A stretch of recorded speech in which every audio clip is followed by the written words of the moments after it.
everybody, welcome back for another read aloud. Last we left off on a pretty sad chapter. Graham and Gramps and Sal had just arrived in the Badlands. Graham, still not breathing just right after her snake bite, sat down on a blanket that Gramps had put out, and they all sat there kind of looking out into the Badlands and reflecting on the beauty.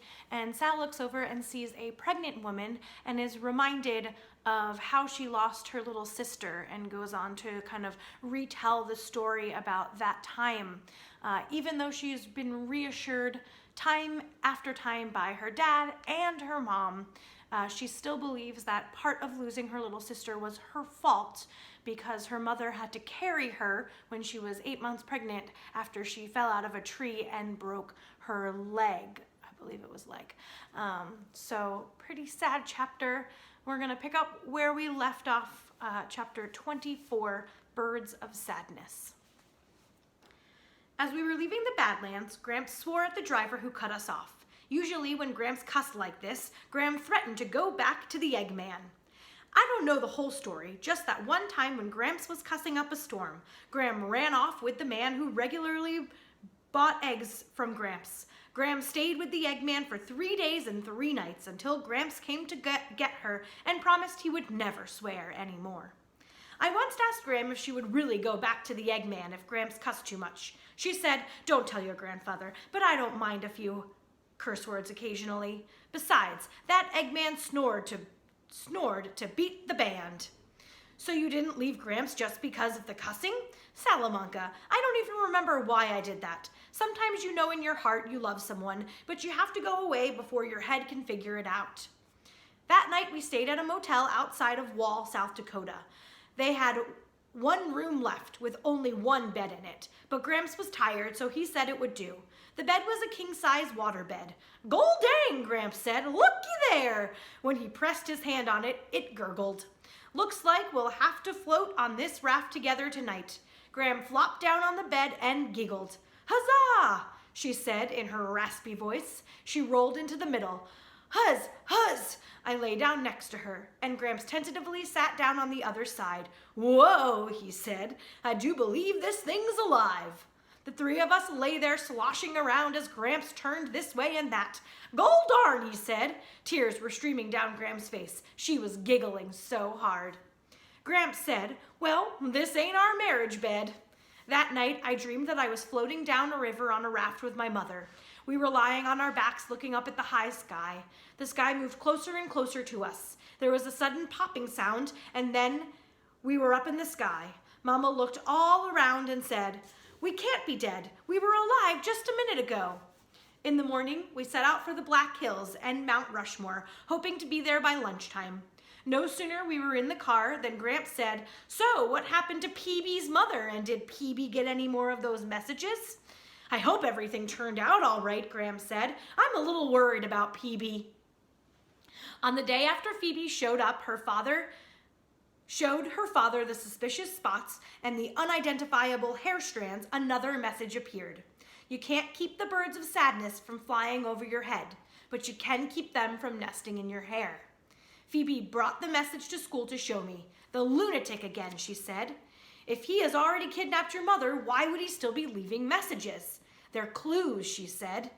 At school, people kept asking Phoebe about her mother's business trip to London. She tried to ignore them, but it wasn't always possible. She had to answer some of the time. When Megan asked Phoebe what sights of her mother had seen, Phoebe said, "Buckingham Palace." Of course, Megan nodded knowingly. "And Big Ben," and Phoebe was struggling. "Shakespeare's birthplace." "But that's in Stratford on Avon," Megan said. "I thought your mother was in London. Stratford is miles away. Did she go on a day trip or something?" "Yes, that's what she did. She went on a day trip." Phoebe couldn't help it. She looked as if a whole family of birds of sadness were nesting in her hair. In English class, Ben had to give his mythology report. He was nervous. He explained that Prometheus stole fire from the sun and gave it to man. Zeus, the chief god, was angry at man and at Prometheus for taking some of his precious sun. As punishment, Zeus sent Pandora, a woman, to man. Then Zeus chained Prometheus to a rock and sent vultures down to eat Prometheus's liver. In Ben's nervousness, he mispronounced Prometheus. So what he actually said was that Zeus sent vultures down to eat Porpoise's liver. Mary Lou invited both me and Phoebe to dinner that night. When I phoned my father, he did not seem to mind, and I knew he wouldn't. All he said was, "This will be nice for you, Sal. Maybe I'll go eat over at Margaret's." Chapter 5, Cholesterol. Dinner at the Finneys was an experience. When we arrived, Mary Lou's brothers were running around like crazed animals, jumping over the furniture and tossing footballs. Mary Lou's older sister, Maggie, was talking on the telephone and plucking her eyebrows at the same time. Mr. Finney was cooking something in the kitchen with the help of 4-year-old Tommy. Phoebe whispered, "I am not too optimistic about the possibilities of this meal." When Mrs. Finley straggled in the door at 6 o'clock, Tommy and Dougie and Dennis tugged at various parts of her, all of them talking at once. "Look at this," said.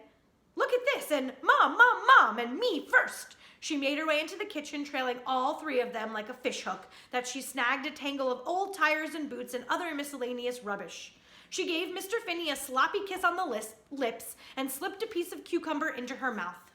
Mary Lou and I set the table, although I think it was largely a wasted effort.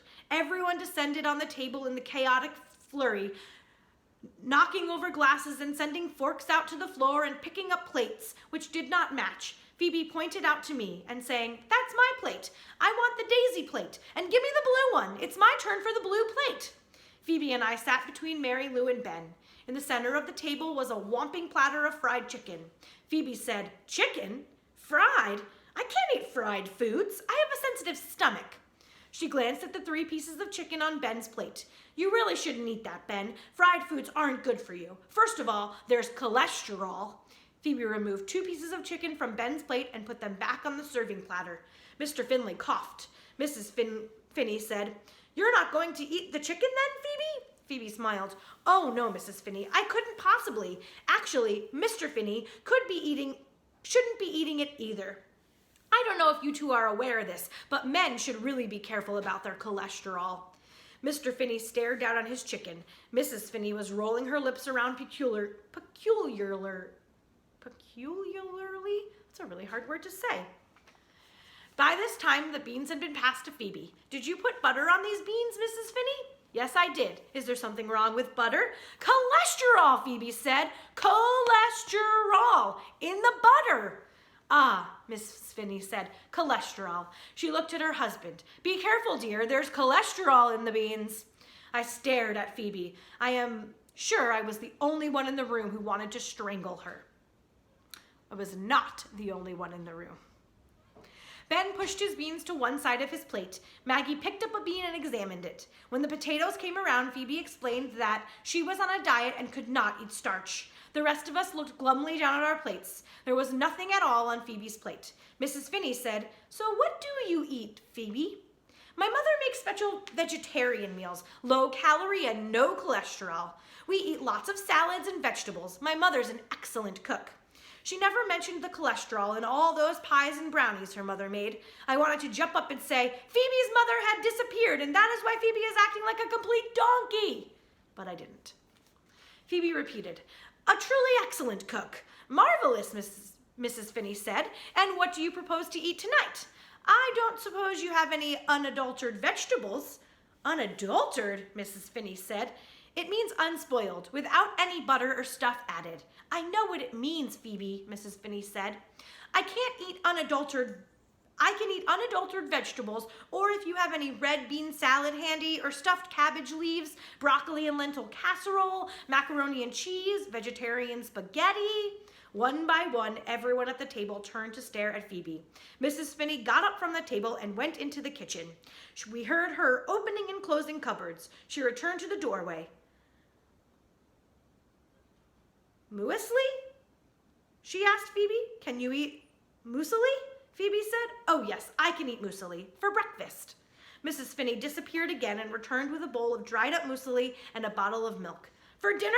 Phoebe asked. She gazed down at the bowl. "I usually eat it with yogurt on it, not milk," she said. Mrs. Finney turned to Mr. Finney. "Dear, did you buy yogurt this week?" "Blast it! How could I forget the yogurt?" Phoebe ate her dried up muesli without milk. All through dinner, I kept thinking of Bybanks and what it was like when we went on to my grandparents' house for dinner.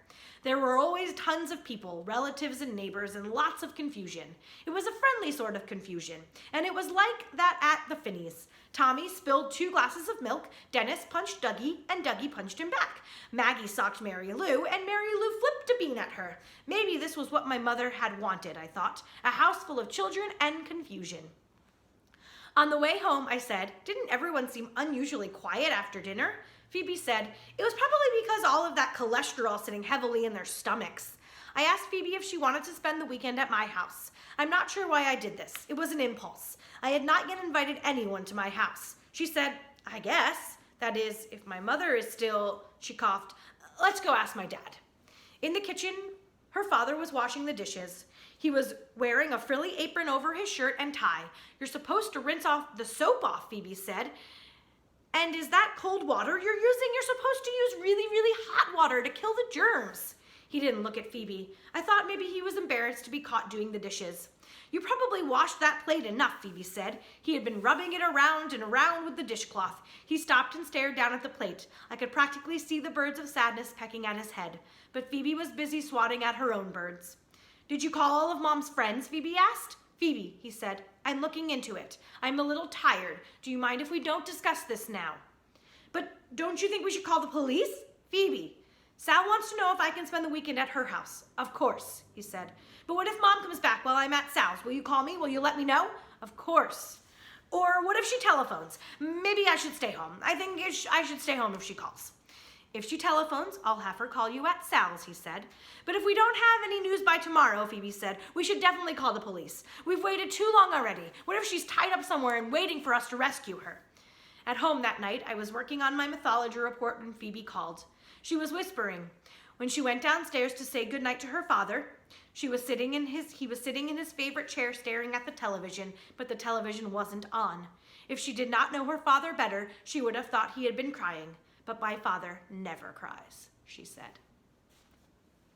We'll pick up tomorrow, chapter 26, Sacrifices.